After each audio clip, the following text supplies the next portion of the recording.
Channel को subscribe करिए, bell icon दबाइए, ये वीडियो ज्यादा से ज्यादा लोगों तक पहुंचाइए।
स्वामी महाराज श्रीमंत करुणा सागर भगवान सिंधरेज सागर महाराज महान तपस्वी रघुराम महाराज परम हंस सुखानंद जी महाराज श्री विष्णुदास जी महाराज श्री शांतिदास जी महाराज श्री शीतलदास जी महाराज श्री अविचलदास जी महाराज सर्व संतन सर्व देवन कैवल्य धाम सारसापुरी कायम पंच की ज्ञान संप्रदाय पंचम स्वसम वेद जगाशान धर्माचकारम संस्कार सत्यव शाहे सागर भगवान की सागर महाराज की श्री रघुराम जी महाराज की शूरमनु पशु पतंगल्यो रसनाय जीवचरा येहि सर्वशास्त्र कटवकुला मानस्य कर्णवर्त शूरमनु पशु पतंगल्यो रसनाय जेही उच्चरण तेही सर्व शब्द करत फुल अंतःकरण वर्तत। उपस्थित कायम पंडित भक्तजनों, भगवान करुणासागरना अश्वमुखे रचाયેલ पंचम દશમ વેદનું આપણે વાંચન આપણે કરી રહ્યા છીએ। ગઈકાલે આપણે કબીર સાહેબના જે પ્રીતિ પાત્ર એના શિષ્ય જે બાંડુઘરના ધર્મદાસ, એ ધર્મદાસને જ્યારે નજર ફેરવીને જોયું ત્યારે દરેક ભક્તો, દરેક સંતો, દરેક મુનિઓ પણ આ ધર્મદાસ જેવું પ્રીતિપાત્ર કોઈ પુરુષ એના ધ્યાનમાં દેખાયા નહીં। એ ભલે સગુણની પૂજા કરતો હતો, પણ સગુની પૂજામાં એટલો બધો વ્રત અને લીન હતો કે જો આને કંઈક ઉપદેશ કરવામાં આવે તો આમાં કંઈક ઉગે તેવું છે. એટલે આ પ્રકારની જે વાત એમણે એની અંતરપટમાંથી જ્યારે દ્રષ્ટિ નિહાળીને જોયું તો ધર્મદાસ એના અંતરદયમાં જોવામાં આવ્યો. ત્યારે એને ધર્મદાસને આ મુદ્દો જેને કહે છે સાર શબ્દ રહેટઘર અને અક્ષર એ કવિ સંપ્રદાયનો મોટામાં મોટો મહદ મંત્ર છે. એ ધર્મદાસને એ અર્પણ કરે છે અને કહે છે કે હે ધર્મદાસ, તને કરોડો સોગંદ છે કે જો આ મંત્રની જે વિગતવાર વર્ણન જો કોઈને કહીશ તો તને મારા કરોડો સોગંદ છે. એટલે એ દયાળુ આપણને એ કબીર સાહેબના સંપ્રદાયમાં જે ગુપ્ત મંત્ર હતો એ મંત્ર હવે દયાળુ આપણને અહીંયા ખુલ્લો કરીને કહે છે કે મનુષ્ય પશુ પતંગ લ્યો રસનાય જેહી ઉચ્ચરણ તેહી સર્વ શબ્દ કરતવ કુલ અંતઃકરણ વર્તાવ. આ વાત અત્યારે સહેજા સાહેબ સમજાય તેવી નથી, પણ એને સમજાવવાને માટે દયાળુ શરૂઆતથી વાત કરે છે. તે આપણને કહે છે કે દેવતાઈ કોટીના દેવ લોકો, જે દેવતાઈ કોટીના એટલે જે બ્રહ્મ વિષ્ણુ મહેશથી માંડીને જે બધા જેને કારણ દેહ કહે છે, એ કારણ દેહના જે દેવતાઈ લોકો છે તે ઉપરાંત મનુષ્યો, પશુઓ અને પતંગની એટલે કીટ મોહરથી પતંગને લઈને જે લોકોની જાતિમાં જે પરિવર્તન થાય છે તે બધા અંતસ્કરણ વડે થાય છે. આ બધા જે પરિવર્તન જે આપણા શરીરની અંદર જે કંઈ પરિવર્તન થાય બધા પણ અંતસ્કરણ દ્વારા થાય છે. આપણા અંતસ્કરણ કેટલા છે? તો 5 અંતસ્કરણ છે. કેટલા અંતસ્કરણ છે? 5 અંતસ્કરણ. પણ 4ની ક્રિયા આપણને પ્રત્યક્ષ દેખાય છે. એટલે મન અંતસ્કરણ, બુદ્ધિ અંતસ્કરણ, એક અહંકાર અંતસ્કરણ, ચોથું અંતસ્કરણ ચિત્ત અંતસ્કરણ, અને ત્રીજું છે તે ચિત્ત, અને ચોથું છે તે ચિત્ત અહંકાર, ત્રીજું અહંકાર અને ચોથું ચિત્ત, અને પાંચમું એ નચિત અંતસ્કરણ. એટલે 5 અંતસ્કરણ થકી 4 અંતસ્કરણથી આપણે બધો વ્યવહાર કરીએ કે બાપજી એમ કહે છે એટલે અંતસ્કરણ વડે જ આ બધો વ્યવહાર ચાલી રહ્યો છે. કારણ કે જાગ્રત અવસ્થાનો જે રાજા જે છે ને, જાગ્રત અવસ્થાનો રાજા કોણ છે? મન અંતસ્કરણ. મન અંતસ્કરણથી જ આપણે બધું જ્યાં સુધી આપણે જાગતા થઈએ સવારથી માંડીને આપણે સૂઈ જઈએ ત્યાં સુધી જે કંઈ બી વ્યવહાર કરીએ છીએ એ બધો મનનો વ્યવહાર છે. મન અંતસ્કરણથી જ આપણે બધો વ્યવહાર કરીએ છીએ. એટલે અંતસ્કરણ વડે જ આ બધો વ્યવહાર થાય. અર્થાત દેવતાએ અંતસ્કરણ વડે દેવોનું પરિવર્તન, એટલે જે ઘાતની અંદર જે અંતસ્કરણો દયાળુએ ભોગિયાળા છે એ અંતસ્કરણ વડે જ દરેકના પરિવર્તનો થાય છે. તે અમને સમજાવે છે, કહે છે કે દેવતાએ અંતસ્કરણ વડે દેવોનું પરિવર્તન થાય છે, મનુષ્યના અંતસ્કરણ વડે મનુષ્યનું પરિવર્તન થાય છે, અને પશુ પક્ષીઓના અંતસ્કરણ વડે તેમના પરિવર્તન. આ અંતસ્કરણમાંથી જે શબ્દોનો ધ્વનિ ઉઠે તે જીવા દ્વારા બહાર આવે છે. આપણા અંતસ્કરણ મનની અંદર જે સંકલ્પ ઉઠે એને જો બહાર કરવું હોય તો આપણે સનાટવાળી બહાર કાઢી શકીએ તો જીભ વડે. પણ જીભની ઉપર પણ મન અંતસ્કરણની ઉપર પણ પ્રણવનો ભાવ પડે તો આ જ મન અંતસ્કરણ જાગૃત થાય, અને મન અંતસ્કરણ જાગૃત થાય એટલે જીભ દ્વારા આપણે શબ્દની ખીલવણી કરીએ. એટલે એ છે કે એ ધ્વનિ ઉઠે મન અંતસ્કરણમાંથી તો એ જીવવા દ્વારા બહાર આવે છે. ત્યારે તે જાતિના લોકો જે તે શબ્દને સમજી શકે. આ ઉપરથી સિદ્ધ થાય છે કે સગળા લોકોમાં જે તે શબ્દનો ધ્વનિ થાય છે તે તમામ અંતસ્કરણ દ્વારા થાય છે, અને તે જાતિના લોકો તે સમજી શકે છે. આસપાસ શબ્દની સ્ફૂર્ણા ક્યાંથી થાય છે એ બાબજી અત્યારે આપણને 7 શબ્દ રેડગરની વાત તો હજુ પાછળથી આવે, પણ શબ્દની ખીલવણી કેમ થાય છે એ બાબત આપણને સમજાવે છે કે અંતસ્કરણ દ્વારા જ આ બધા આપણે શબ્દની ખીલવણી થાય છે. પછી આગળ કહે છે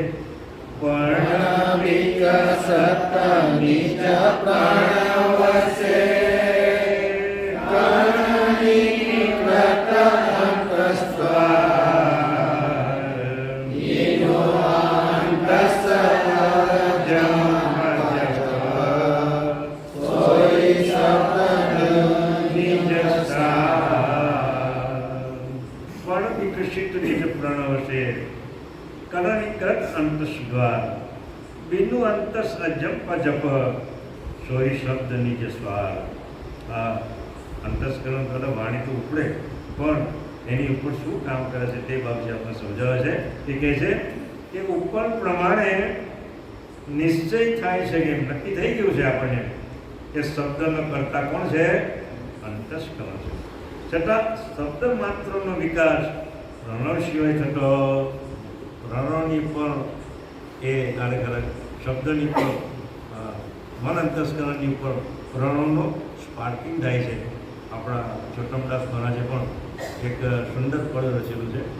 એ પદમાં એવું કહેવા માગે છે, ચોટમદાસ મહારાજ કહે છે કે નામ તો સૌ કોઈ કહે છે, અક્ષરથી એ તો નામ જ લે છે. નામ તો બધા જ લે, રાધે શ્યામ, નારાયણ, કૃષ્ણ સ્વામીના આ ને તે બધા જાત નામો બધા ઉપજાવી કરેલા, પણ નામ તો સૌ કોઈ કહે છે. અક્ષરથી એ તો નામ જ લે છે, પણ નામ શાનાથી આધારિત છે? મન અંતસ્કરણ જો નામ પડે, નામ સૌ કોઈ કહે છે, અક્ષરથી તો નામ જ લે છે. અક્ષર મન પ્રણવ ઘડે. અક્ષર કોનાથી થાય? પ્રણવ વડે. પ્રણવ ઉઠે ચૈતન્ય વડે. પ્રણવ પણ ચૈતન્યની સત્તાથી જાગ્રત થયેલો છે, અને એ લોહ ચુંબકને આ બધું ચાલી રહ્યું છે. બાપજી અહીંયા પદની અંદર ચોટમ શાસ્ત્રી જણાવે છે કે મન અંતસ્કરણની ઉપર આ પ્રણવનો જો વૃત્તિ ન પડે તો શબ્દની ખીલવણી થતી નથી. એટલે કે અંતસ્કરણ અને પ્રણવ આ બંને મળીને શબ્દને બહાર લાવે છે. જ્યારે કોઈ તત્વ પુરુષ અંતસ્કરણનું મંથન કરી વિકારી તત્વોના વિભાગને પૃથક કરી નાખે તો અંતસ્કરણનો જથ્થો ધીમે ધીમે ભરાઈ જાય છે. પ્રણવની પણ જો તમારી વૃત્તિ થાય તો અંતસ્કરણનો જે જથ્થો જે છે એ ધીમે ધીમે વિખરાઈ જાય. એટલે મન અંતસ્કરણ બુદ્ધિમાં સમાય, બુદ્ધિ છે તે અહંકારમાં સમાય, અહંકાર છે ચિત્તમાં સમાય, અને પછી છેલ્લે ચિત્તમાં સમાય. આ રીતે એ અહંકારનો અને અંતસ્કરણનો જથ્થો ધીમે ધીમે વિખરાઈ જાય. એટલે ત્યાં પ્રણવ પછી એકલો જ રહે છે. તે બાબતે અહીંયા વાત સમજાવે છે. આ મુદ્દો છે તો આખો આપણા લક્ષ્મી બાબતનો મુદ્દો આપણને સમજાવે છે. બહુ ગૃહ્ય બાબત છે, સમજવો અઘરો છે, છતાં પણ દયાળુ આપણે એને શુદ્ધ સરળ ભાષામાં આપણે સમજાવે છે. કહે છે કે આમ વિખરે જાય બધા અંતસ્કરણો તો લાંબી મુદતે છેલ્લે શું થાય? તે અંતસ્કરણ કેવા થઈ જાય? વિરામ પામી જાય. અને જ્યારે અંતસ્કરણ વિરામ પામી જાય ત્યારે પ્રણવ અંતસ્કરણની ભાવના સિવાયનો એકલો રહે છે. એટલે મનના જે બધા વિકારો હતા, અંતસ્કરણના જે કેટલા બધા વિકારો હતા, એ બધા વિકારો આપણા શમી જાય. અને પ્રણવ કેવો થાય? એકલો રહે. નિહંગ પ્રણવ. નિહંગ પ્રણવ, કોઈ પણ જાતની ઉપાધિ વિનાનો જે પ્રણવ, એ નિહંગ પ્રણવ થાય ત્યારે આપણું ભજન આગળ ચાલે. ત્યાં સુધી ભજન આગળ આપણે ચાલતું નથી. એટલે પ્રણવ જ્યાં સુધી નિહંગ ન થાય ત્યાં સુધી આપણે પ્રયત્ન કરતા રહેવું પડે. એટલે કહે છે કે આ પ્રણવ એકલો પડતા તેને જાગ્રત કરનારું આ સ્થાને કોઈ રહેતો નથી. કારણ કે પ્રણવ એકલો રહી ગયા અને જાગ્રત કરનારું જે અંતસ્કરણ હતું ને, એ અંતસ્કરણ તો બધા વિરામ પામી જાય. એટલે આ સ્થળે એને જાગ્રત કરનાર, ધંધોનાર આ સ્થાને કોઈ તત્વ રહેતું નથી. આ વખતે આ પ્રણવ એકલમલ હોય, નિહંગ સ્વરૂપે રહે છે ને, કોઈ પણ જાતની ઉપાધિ વિના. કારણ કે મન અંતસ્કરો, ચિત્ત, અહંકાર, બુદ્ધિના બધા અંતસ્કરો વિરામ પામી જાય ત્યારે પ્રણવ એકલો રહે અને એના મૂળ ઘરમાં જાય અને એ નિહંગ સ્વરૂપે રહે છે. આ સર્વ શબ્દને પોતામાં સમાવી મૂળ રૂપે જે પ્રણવ થયો એનું નામ શું છે? બાપજી કહે છે સાર શબ્દ કોને કહેવાય? એ જગતના લોકોને હજુ સુધી ખબર છે. એટલે પ્રણવ જ્યાં સુધી એને ઘરમાં ન જાય અને પ્રણવ નિહંગ ન થાય, પ્રણવની અંદર કોઈ પણ આકાંક્ષા ઉઠી બંધ થાય અને એ પ્રણવ જ્યારે શુદ્ધ જ્યાંથી આવ્યો છે તે રીતે થાય ત્યારે એ પ્રણવને આપણે શું કહીએ? સાર શબ્દ, શબ્દથી રહિત થયો એમ કહેવાય. એટલે આજે સર્વ શબ્દોના સાર રૂપે રહેલો હોય એ વખતે શુદ્ધ મહટ બ્રહ્મના અંશ રૂપે રહેલો છે. એનો કોઈ આધાર કોણ રહે? ત્યારે બ્રહ્મની સજાતીનો છે. પ્રણવ કોની સજાતીનો છે? એ બ્રહ્મની સજાતીનો છે. એટલે બ્રહ્મનો સજાતીનો હોવાથી પ્રણવ એકલો રહે છે. કોના આધારે રહે છે? એ બ્રહ્મના આધારે રહે છે. બાકી આપણને આજે પાછળ બી જણાવે છે. એટલે મહટ બ્રહ્મના અંશરૂપે છે એમ જાણવું જોઈએ. એટલે આ બાજુ સઘળી ઉપાધિથી જ્યારે પ્રણવ મુક્ત થાય છે ત્યારે પ્રણવ મહટ બ્રહ્મનું જીવન પામી બ્રહ્મ સાથે એકમેક રહે છે. કારણ કે બ્રહ્મનું જીવન પ્રણવનું જીવન કોણ છે? બ્રહ્મ છે. અને અંશનું જીવન કોણ છે? કરતા માલિકની સજા જાણ વૃત્તિ છે. પણ પ્રણવનું જીવન છે તે બ્રહ્મ છે અને અંશનું જીવન છે તે પ્રણવ કરતા માલિકની સજાને જાણ વૃત્તિ પડેલી, રંગ એનું પણ પડેલો છે. એટલે આટલો આ સંપ્રદાયનો અને સગુણ નિધિગમના સંપ્રદાયનો આટલો ભેદ છે. જગતના લોકો એમ કહે કે તમારા સંપ્રદાયમાં શું લેવાનું છે, પણ જગતના લોકોને ખબર નથી કે પ્રણવનો મુદ્દો તો બ્રહ્મનો મુદ્દો છે, પણ બ્રહ્મથી પાર જે અનસંજિત વૃત્તિ છે એ એનાથી અલગ રહેલી છે. એટલે દયાળુના સંપ્રદાયમાં આટલો ફળ છે. અને એ રીતે જો પ્રણવ એકલો રહે અને બ્રહ્મના સ્વરૂપમાં થાય, પણ બ્રહ્મની દ્રષ્ટિ સજાણ જાણવૃત્તિ કરતાની માલિકની વૃત્તિ પડે તો બ્રહ્મની અંદર પણ ચેતનતા આવે છે. અને બ્રહ્મનો ચેતનતા આવે એટલે પ્રણવમાં આવે, અને પ્રણવમાંથી આવે એટલે અંતસ્કરણમાં આવે, અને અંતસ્કરણમાંથી ઇન્દ્રિય અંતસ્કરણ બધું સચેતન થાય. એ રીતે આ પ્રણવ બ્રહ્મનું એટલે મહદ બ્રહ્મનું જીવન પામી એને બ્રહ્મની સાથે એકમેક રહે છે. આ પ્રમાણે એકમેકતાપૂર્વક બ્રહ્મ સાથેનો સંબંધ થાય છે, એનો સંબંધી થાય છે. આ સાથે કોઈને એમ શંકા થાય કે જે પ્રણવનું સ્વરૂપ નિહંગ થયું તેને આ પિંડમાં રહેવાનો શો આધાર છે? તો એનો જવાબ આપી આપે છે કે જેમ લઘુ વસ્તુ છે તે દીર્ઘને આધારે રહે છે, એ જ ન્યાયે અંતસ્કરણથી છૂટો પડેલો પ્રણવ મહદ બ્રહ્મના આધારે જીવતો અને જાગતો રહે છે. આ દુનિયાની અંદર કોઈ સંપ્રદાયમાં આ પ્રમાણનું જ્ઞાન જગતના કરતા સિવાય કોઈએ પોકેલું છે? તમે એને રામાયણ વાંચો, એને મહાભારત વાંચો, ગીતા વાંચો, કે પુરાણ વાંચો, ગરુડ પુરાણ વાંચો, જે કંઈ પુરાણ વાંચો, આ પ્રણવ સંબંધીનો જે લક્ષ્ય દયાળુ પંચમ સોસોબેનમાં જ કહ્યો કે બીજા કોઈ ગ્રંથમાં કહ્યું છે નહીં. એટલે કહે છે કે એ જ ન્યાયે જ્યારે અંતસ્કરણથી છૂટો પડેલો પ્રણવ મહદ બ્રહ્મના આધારે જીવતો ને જાગતો રહે છે. આ બાજુનું પોષણ જે અંતસ્કરણ દ્વારા મળતું હતું એ બંધ થઈ ગયું, અને તે બાજુ એટલે બ્રહ્મથી મળતા પોષણથી પોષાઈને પ્રણવ સ્વયં પુષ્ટિ પામીને રહે છે. એટલે ત્યારે દયાળુ પણ તપસ્વી મહારાજ પણ જ્યારે આ બાલ મુદ્રિકા સિદ્ધ કરવા જ્યારે પ્રણવને પોતાના ઘરમાં મૂકીતા હતા. પ્રણવ એનું ઘર ક્યાં છે? સોહંગ બ્રહ્મની અંદર. આ જે બ્રહ્મનો રંધર છે ને જેમાં 1000 પાંખડીનું કમળ છે, એ કમળની અંદર આ સોહંગ પ્રણવને એના ઘરમાં મૂકી દે એટલે એને કોઈ કાળનો ચારો ધામ ભય રહેતો નથી. એટલે આ બ્રહ્મનું સિદ્ધાંત અહીંયા બાપજી વાત કરે છે. એટલે એના બ્રહ્મના પોષણથી જ આ પ્રણવ પુષ્ટિ પામીને રહેલો છે, અને એ જ એને તાગ શબ્દ કીધો છે. એટલે પ્રણવ શબ્દની જે વિગત હતી એ ધર્મદાસને આ સમજાવેલું, બીજા કોઈને સમજાવેલું નહીં. એ મુદ્દા આપણને અહીંયા દયાળ આપણને સ્પષ્ટ કરે છે.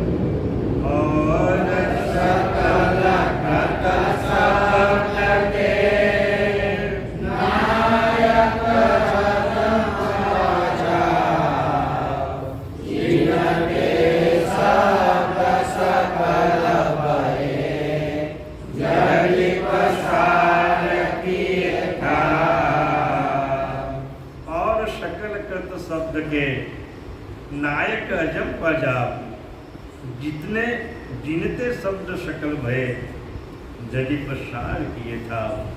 હવે નિશ્ચય ઉપર આવું છે. દયાળુ કહે છે કે હવે હું તમને જે સ્વસ્થ સમજાવું છું. કહે છે કે જે પ્રણવમાં શબ્દ તથા અંતસ્કરણ સમાઈને રહેલા છે. પ્રણવમાં અંતસ્કરણ નહીં, એટલું જ નહીં, પણ આ શબ્દનો જે ખજાનો નાનપણથી જન્મે ત્યારથી મળી જાય ત્યાં સુધી આપણે બોલ બોલ કર્યા જ કરે. એ શબ્દનો ખજાનો ક્યાં મૂકેલો છે અત્યાર સુધી કોઈ કહી શકતું, અને કેટલો મૂકેલો છે એની અગ્નિ ગણતરી કોણ કરી શકે? સવારથી સાંજ સુધી આપણે બોલ બોલ કર્યા કરે. એ ખજાનો ક્યાં છે? એ ખજાનો કઈ જગ્યાએ મૂકેલો ને? એ ખજાનો કેટલો વિશાળ છે, અદ્રક છે, એની કોઈ ગણતરી થઈ શકશે તેમ નથી. એટલે કે છે હવે એ નિશ્ચય પર આવું છું કે આ પ્રણવમાં શબ્દ તથા અંતસ્કરણ સમાઈને રહેલા છે. એથી અંતસ્કરણ તથા શબ્દનો નાયક જે અજંપો છે, આવવાનો જવાનો રેચક અને પૂરક જે થાય છે, એ એનો નાયક અજંપો છે. આ અજંપામાંથી શબ્દ માત્રનું કૃત સ્ફુરે છે. અજંપો થાય તો જ પાછી શબ્દની ખીલવણી થાય. તમે જોજો, શબ્દને કુંભક કરો તો શબ્દ તમારી બોલાય. શબ્દ તમે થોડોક પ્રાણોને અંદર લાવો તો તમારી શબ્દ બોલાય નહીં. શબ્દ જ્યારે બહાર બોલવો હોય તો પ્રાણોને બહાર કાઢવા જ પડે તો જ બોલાય, નહીં તો અંદર શ્વાસ લઈ તો તમને શબ્દની ખીલવણી કદાચ થાય નહીં. એટલે કહે છે કે આ અજંપો નાયક છે. એટલે જે રેચકને પૂરક જે થઈ રહેલો છે એ અજંપો, આ અજંપાથી જ શબ્દ માત્રનું કટ સ્ફુરે છે. એથી જ હું સર્વ શબ્દોમાં એના સારના શબ્દ રૂપે અજંપાને આપું છું. પ્રણવને જ મેં સાર શબ્દ રૂપે કહ્યો છે. દયાળુ એમ કહે છે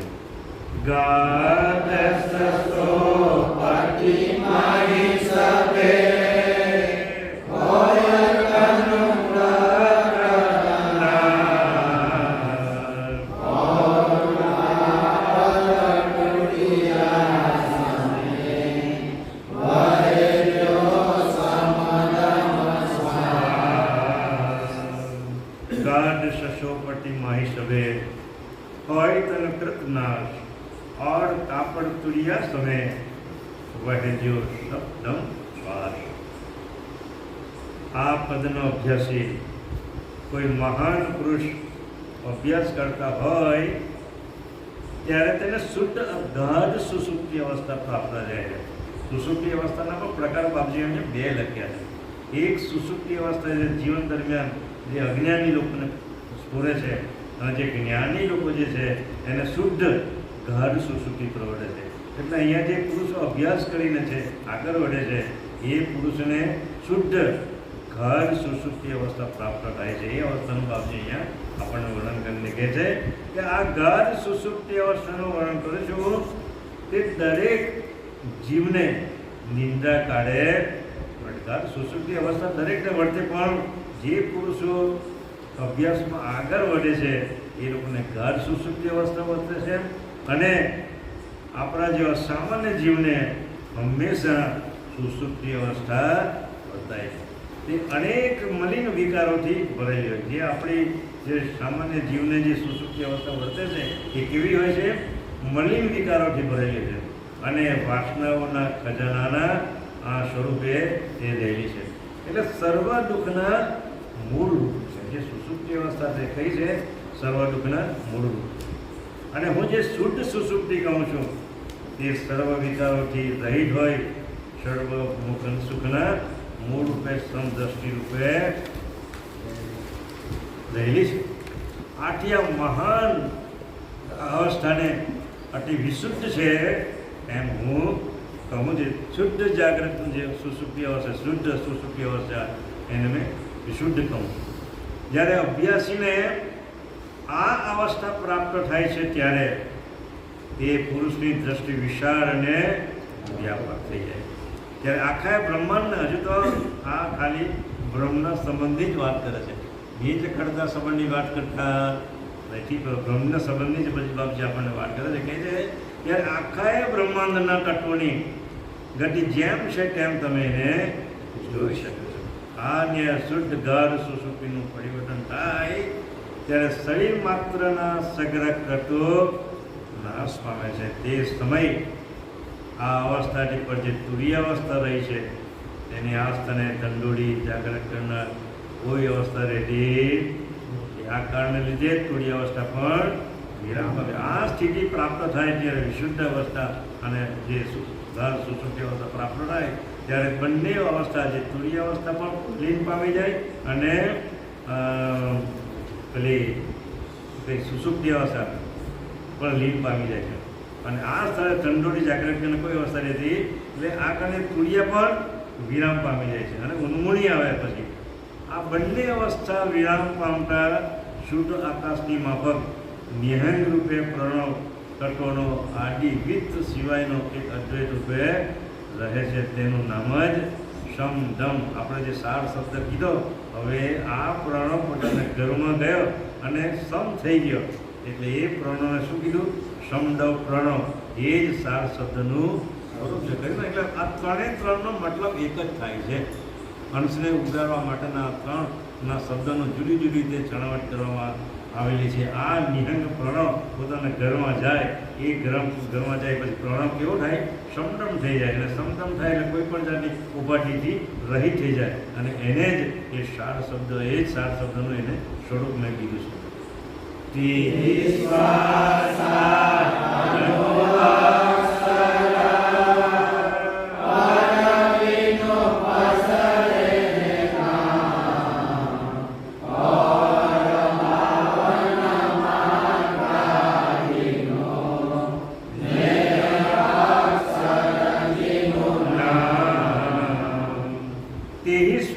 અનુ અક્ષર પડગીનું પસરે નહીં કામ और 52 માત્રા વિનો નહે અક્ષર જીનું નામ. ત્રીજું હવે નહે અક્ષરની વાત કરે છે. દયાલ કહે છે કે શુદ્ધ અને ખરા સાર શબ્દના સ્વરૂપનું આપણે ઉપકરણ પ્રમાણે વર્ણન કરીએ. આ સાર શબ્દ આપણે જેને કહીએ છીએ એ જ સમદમ રૂપે શ્વાસ રૂપે થયો. શ્વાસ રૂપે હોય કોઈ પણ અક્ષરોની માળા સિવાયનો છે. જાણો જ્યારે શ્વાસ પોતાના ઘરમાં જાય છે ત્યારે બધા અંતસ્કરો વિરામ પામી જાય છે, ઇન્દ્રિય અંતસ્કરો વિરામ પામી છે, દરેક અંતસ્કરો વિરામ પામી અને પોતે આ પ્રણવ એક બ્રહ્મની સાથે એકલ મિકલ રૂપે શબ્દ રૂપે રહેલો છે. અને એ જ પ્રણવ શબ્દ રૂપે થાય એનું નામ પણ સાર શબ્દ અને રહેગર પણ એને જ કીધું છે. એટલે કહે છે કે શુદ્ધ અને ખરા સાર શબ્દના સ્વરૂપને આપણે ઉપર પ્રમાણે વર્ણન કરીએ. આ સાર શબ્દ આપણે જેને કહીએ છીએ એ જ સમદમ શ્વાસ રૂપે હોય, કોઈ પણ અક્ષરોની માળા સિવાયનો છે. એમ જાણો એટલે કોઈ પણ જાતની અક્ષરોની માળા એમાં ઉઠવા પામતી નથી. વળી કોઈ પણ તત્વ આ સ્થાને રહેવા પામતું નથી. કારણ કે પ્રણવ જ્યારે ઘરમાં જાય ત્યારે નચિંત થાય છે અને નચિંત દશા એને પ્રાપ્ત થાય છે ત્યારે એમાં કોઈ તત્વ ઉગડતું અને આ દશા જ્યારે આવે ત્યારે આપણું લક્ષ્ય ભજન આગળ ચાલે. અહીંયા સુધી બાપજી એમ કહે છે કે આ સ્થિતિ પર જ્યારે તમારી પ્રાપ્ત થાય પછી તમારું લક્ષ્ય ભજન આગળ ચાલે. ત્યાં સુધી પરમ પદ તમારે નીકળવા દૂર છે. એટલે આ સ્થિતિ પ્રાપ્ત કરવા માટે જ દયાળુ આ પંચમ સસ્વવેદનું નિરૂપણ કરેલું છે. અને આપણે સૌભાગ્ય કે આ પંચમ વેદનું આપણે પઠન પાઠન કરી રહ્યા છે. અને પ્રણવ તત્વ શું છે? પ્રણવ કોની સજાતીનો છે? અંશ કોની સજાતીનો છે? અંશ ક્યાંથી પ્રાદુર્ભાવ થયો? આ બાબતની વાત દયાળુ કહે છે જગતના કોઈ વિદ્વાનોએ કરેલી નથી. એટલે હું તમને આજે સમજાવું છે. મને જે સમજણ પડે છે એટલું સમજાવું છું. જો કે આ તો મુદ્દો એટલો બધો ગુહાડ છે કે એને સમજાવવા માટે જ્યાં સુધી આપણે અંતર સ્વરૂપમાં ન જઈએ ત્યાં સુધી આ મુદ્દો સમજાય તેવો નથી. એટલે કહે છે કે આ વળી કોઈ તત્વ આ સ્થાને રહેવા પામતું નથી. આ કારણને લઈને અંતિમ પહોંચેલા અભ્યાસીઓનો અજંપો કોઈ પણ પ્રકારની આકાંક્ષા સિવાયનો નિષ્કામ રૂપે સહેજા સહેજ ગમન કરે છે. વળી અક્ષરની માત્રાઓ જે 52 છે તે પર આ સ્થાને નથી. એટલે પ્રણવમાં જ આ બધા અક્ષરોની ગોઠવણી કરેલી છે. એટલે પ્રણવ પોતાના ઘરમાં જાય એટલે આ બાજુ 52 અક્ષરોની માળા પણ બંધ પડી જાય છે, ઘટી જાય છે. એટલે કામની આકાંક્ષાઓની સ્ફૂર્ણ કોણ સ્ફુરાયમાન કરે? કારણ કે પ્રણવ તો હવે નિહંગ થઈ ગયો એટલે કામની આકાંક્ષા અહીંયા બધી પૂર્ણ પામી જાય છે. અર્થાત કોઈ નહીં. એથી જ આ નિષ્કામ શબ્દ અજંપાન સ્વરૂપને ને અક્ષર છે એમ જાણો. દયાળુ કહે છે કે જે આ અજંપ એના ઘરમાં જાય છે, જ્યારે અજંપા અપડાઉન થાય, રેચક અને પૂરક થાય ત્યારે આપણી જે કુંભક અવસ્થા પ્રાપ્ત થાય. હોજીએ પ્રણવ કલ્પતળું અદ્વૈતા અને પ્રણવ કલ્પતળું ગ્રંથની અંદર પણ થોડી એમાં સમજણ આપેલી છે. પ્રણવ જ્યારે કુંભક થાય ત્યારે કુંભક થતાની સાથે પ્રણવ એના ઘરમાં થાય એટલે રેચક પૂરકની ક્રિયાઓ બધી બંધ થઈ જાય. એટલે એના ઘરમાં જાય એટલે પ્રણવ ની અક્ષર થાય. પ્રણવ કેવો થાય? ને અક્ષર થાય. અને ને અક્ષર થયો એ જ અંશનું સ્વરૂપ છે. બાપજી એવું લખ્યું છે. આ પ્રણવ કલ્પતરુ જે ગ્રંથ છે એમાં પ્રણવ ને અક્ષર થયો એ જ પ્રણવ અને અંશની સૂઝ છે. અને એ સૂઝ કરતા માલિક સાથે જોડાયેલી છે. એટલે આ સ્થિતિ પણ જ્યાં સુધી ન થાય ત્યાં સુધી આપણને ખબર પડે. કારણ કે અંશની જે સૂઝ છે એ જ પોતાનું સ્વરૂપ છે, પોતાનું આપણપું જે કહે ને એ જ અંશની સૂઝ છે. દયાળુ આમ અદ્વૈત આપણે પ્રણવ કલ્પતરુ ગ્રંથની અંદર પણ આ વાતનું સ્પષ્ટીકરણ કરેલું છે. એટલે કહે છે કે આ આકાંક્ષાઓની જે સ્ફુરણા કોણ સ્ફુરાઈ કરે? અર્થાત કોઈ નહીં. એથી જ નિષ્કામ શબ્દ અજંપાના સ્વરૂપને દયાળુ કહે છે હું ને અક્ષર છે એમ જાણજો. પ્રકૃત વિશે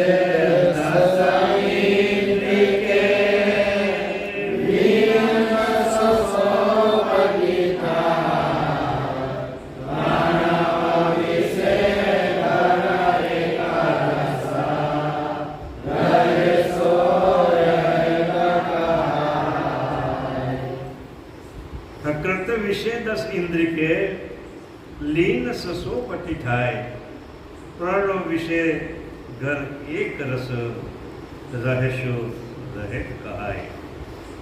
પંચભૌતિક શરીરને લપટાઈને રહેલી આજે 10 ઇન્દ્રિયો, 5 કર્મ ઇન્દ્રિયો અને 5 જ્ઞાન ઇન્દ્રિયો એ આ શરીરને લપટાઈને રહેલી છે. આ સંસારમાં વિવિધ કર્મ કરાવવાવાળી આ 10 ઇન્દ્રિયો છે. અને 10 ઇન્દ્રિયો મન અંતસ્કરણ દ્વારા જ એ ઉદય પામેલી છે. મન અંતસ્કરણ જો ન હોય તો આ 10 ઇન્દ્રિયો ઉત્પન્ન થાય નહીં. એટલે આ ઇન્દ્રિયોનો રચના કરનાર અંતસ્કરણો છે. એટલે આમ છે છતાં મોટા પુરુષોની જ્યારે શુદ્ધ સુષુપ્તિ અવસ્થા થાય છે ત્યારે બધી ઇન્દ્રિયોના કૃત સર્વથા લીન પામી થાય છે. આપણે બાપજીને આગળ વાત કેમ કે જે મહાપુરુષો થયા એને શુદ્ધ સુષુપ્તિ અવસ્થા એને બતાવી છે. અને એ શુદ્ધ સુષુપ્તિ અવસ્થામાં જ્યારે આ સાધક જ્યારે જાય છે ત્યારે એની બધી જે ઇન્દ્રિયોના જે કૃત છે એ બધા સર્વથા લીન પામી જાય છે. તે સમયે ઇન્દ્રિયો ઉપર શાસન કરતા કોઈ નથી. એટલે હુકમ કોણ કરે? અર્થાત કોઈ નહીં. વળી ગુણ આદિની પકડ પણ ત્યાં સ્થાને રહેતી નથી. ત્યારે પ્રણવ અતિ શુદ્ધ એકલમલ હોય પરબ્રહ્મ સાથે એકમેકસ થઈને રહે છે. આ સિદ્ધાંત કબીર સાહેબે ધર્મદાસ પાંડુરગઢના રાજાને સમજાવેલો છે. તે હજુ તો વાત કરે, પ્રણવની વાત હજુ બાપજી કરતા નથી. હાલે અંશની વાત હજુ કરતી નથી. પણ જે મુદ્દો કબીર સાહેબે ધર્મદાસને સમજાવેલો એ મુદ્દો આપણને સમજાવે છે. દયાળુ આપણને સમજાવે છે કે છે કે પ્રણવ અતિ શુદ્ધ એકલમલ હોય બ્રહ્મ સાથે એકમેક રહેશે. આ અતિ વિશુદ્ધ એક રસપણું જે છે તેનું જ નામ રહેજ ઘર છે. કારણ કે પ્રણવને રહેવાનું ઘર છે અતિ વિશુદ્ધ આ જે સુષુપ્તિ અવસ્થા છે એ પ્રણવ ત્યાં રહેલો છે, ત્યાં જાય છે. અને એ રીતે એને રહેજ ઘર કીધું છે. વળી આ બાજુના કર્ત માત્રથી નિવૃત્તિ પામેલો શુદ્ધ નિહત પ્રણવ એ જ ખરું રહેજ હોય અનુભવ દ્વારા સિદ્ધ થાય છે. બરાબર? કહેવાનો મતલબ કે આ સાર શબ્દ રહેજ ન અક્ષર આ પ્રણવ સંબંધી જ જ્ઞાન ધર્મદાસને સમજાવ્યું છે. અને એ જ સિદ્ધાંત જો સમજવામાં આવે તો કબીર સાહેબ કહે કે મારા સત્પુરુષનું તમને સ્થાન પ્રાપ્ત થાય. કર્તા માલિકનું વાત તમે કરી નથી પણ સત્પુરુષનું સ્થાન પ્રાપ્ત થાય. એટલે બ્રહ્મની જ બધી વાતો છેલ્લે કરાવી. એટલે દયાળુ આપણને આ બ્રહ્મ સિદ્ધાંત શું કહેવા માગે છે કબીર સાહેબનો સિદ્ધાંત એ આપણને સમજાવે છે. છે આગળ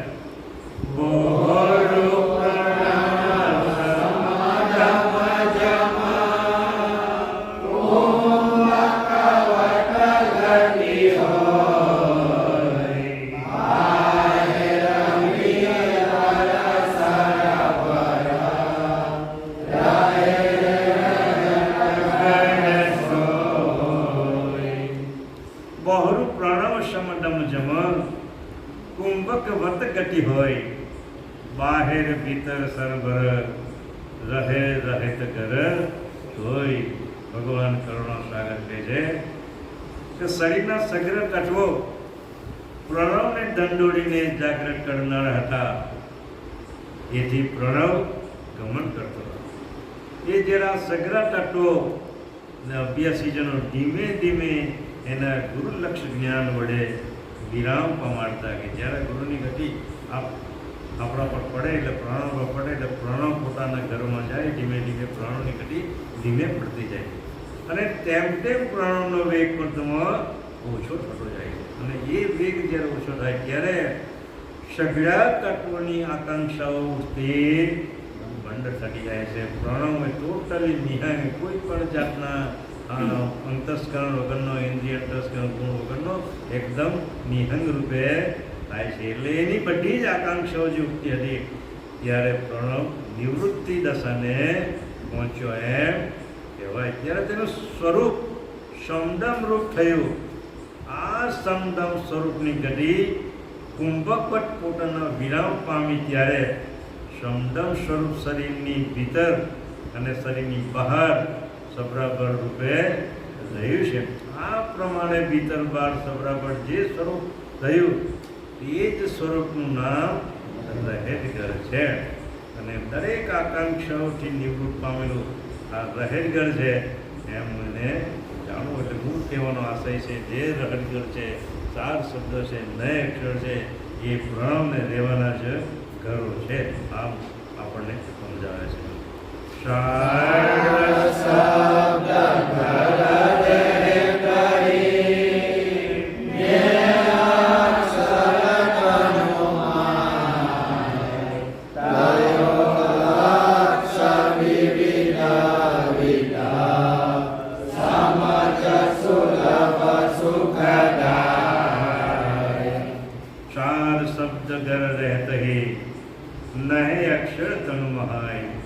કયો લક્ષ્ય વિવિધ વિધ સમજ સુલભ સુખદાય. દેવ કે છે કે આ સાર શબ્દ રહેજગર અને નહે અક્ષર આ ત્રણેય લક્ષનો સારાંશ પંચભૌતિક શરીરના અંતરપટમાં રહેલો છે. આ શરીરના અંતરપટમાં એટલે પ્રણવની અંદર જ આ સાર શબ્દ રહેજગર અને અક્ષરનો રહેલો છે. એ સમજૂરી તમને વિવિધ પ્રકારની સમજૂતી આપીને મેં તમને જાણ્યો.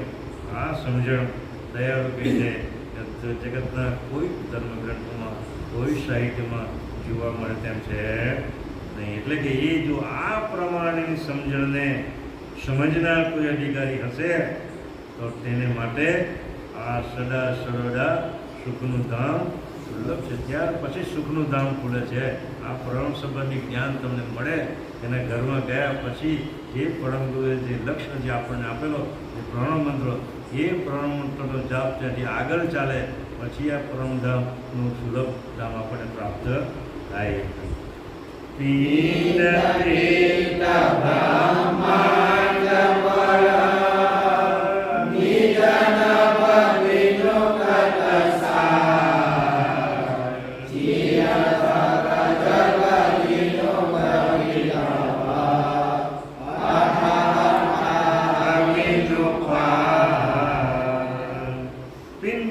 બ્રહ્માંડ પર નિજ નભ બિનુ કૃત સાર ચિદ ખગ જગ જીનું ગ્રભવટ ગ્રવિત અથ કાહ બિનુ પાર.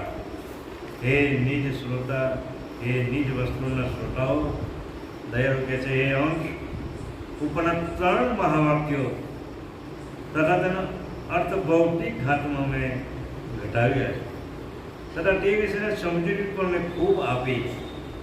માટે હે ભગવતીજનો, જો આ પદ પામવાની સંપૂર્ણ ઈચ્છા હોય તો ચિત્તવૃત્તિનો નિગ્રહ કરી ઉપરના મહાવાક્યો સાથે મંથન કરે. એટલે પ્રણવની સાથે જ મંથન કરે. પ્રણવ સાથે મંથન કરે તો જ તારા ચૈતન્ય સ્વરૂપનું તને જાણ થશે. અને ચૈતન્ય સ્વરૂપનું એને પોતાની જે સૂઝ છે, પ્રણવ જ્યારે ઘરમાં જાય છે ત્યારે ને અક્ષર થાય છે અને ને અક્ષર થાય એ જ અનુસરી સૂઝ છે એમ દયાળુ કહે છે. અને એ સૂઝ એ તારા પોતાનું પોતે આપનકું છે એમ સમજો એમ કે. એટલે એ મહાવાક્ય સાથે તમે મંથન કરજો. આ વિષયનો હું બીજો એક મહદ અર્થ સમજાવું છું. જેમ અત્યાર સુધી આપણે મહાવાક્યો સમયની વિચારણા ચલાવી તે જ રીતે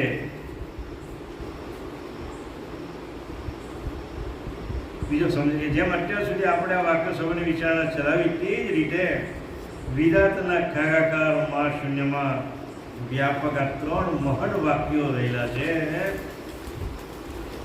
તે સમષ્ટિ અને વ્યાપક મહાવાક્યો સાથે જ્યારે કોઈ સાધવા કે એકીકરણ કરવા ઉમેદવાર થાય તો તેઓ પોતાના અંતરપટમાં રહેલા 3 મહાવાક્યોને ખૂબ સમજી તલ્લીન થાય પાઠ વિરાટના સમષ્ટિ મહાવાક્યો સાથે એકમેક રસરસ થઈ જાય છે. એટલે આ જે 3 મહાવાક્યો એટલે પ્રણવ છે ને, સમજો ને, એ પ્રણવ અલ્પજ્ઞ છે. આપણા ઘટમાં રહેલો પ્રણવ કેવો છે? અલ્પજ્ઞ છે. અને મહદ જે પ્રણવ છે જે બ્રહ્માંડમાં રહેલો છે એ બ્રહ્માંડમાં પણ 7 શબ્દ અને નેચર રહેલા જ છે. એટલે આ સમજમાં ન આવે તો પેલા મહદમાં રહેલા આ શબ્દો આપણે સમજમાં આવે. અને કોઈ અધિકારીએ સમજી લઈને એ બ્રહ્માંડના જે મહદ જે વાક્યો છે એની સાથે જે રસપસ થાય તો પિંડમાં આવેલા 4 શબ્દ રહેટઘર અને નહેક્ષર તત્વ આદિથી લઈ અંતસ્કરયુક્ત ગુણગણની ઉપાધિથી એ બધા વડ આવેલા. તે રીતે વિરાટના સમષ્ટિ એટલે વ્યાપક રૂપે રહેલા જે 4 શબ્દ રહેટઘર અને નહેક્ષર પિંડ બ્રહ્માંડની સગરી ઉપાધિથી વડ આવેલા. એનું સ્થાન અવિગત આકાશમાં હોય એ આકાશની માફક વ્યાપક રહેલા જે ભુવનમાં વિરાટ આદિથી લઈ કોઈ પણ પ્રકારનું ત્યાં કૃત્ય થતું આ અવિગત આકાશમાં ચિત્ત બ્રહ્મ સસરસ ભરપૂર ભરાઈને રહેલું છે. ચિત્ત બ્રહ્મ છે એ કરતા માલિકનો દિવ્ય પ્રકાશ જેને કીધો છે એ ચિત્ત બ્રહ્મમાં તમારી સ્થિતિ થાય ત્યારે જ તમારા આપનપણું સ્વરૂપ તમને ઓળખાય તેવું. એટલે ચિત્ત બ્રહ્મ સસરૂપ ભરપૂર ભરાઈને રહેલું છે. એક વાત તમને સમજાવો જરા કે જ્યારે શરીર આ અંશ છોડીને જાય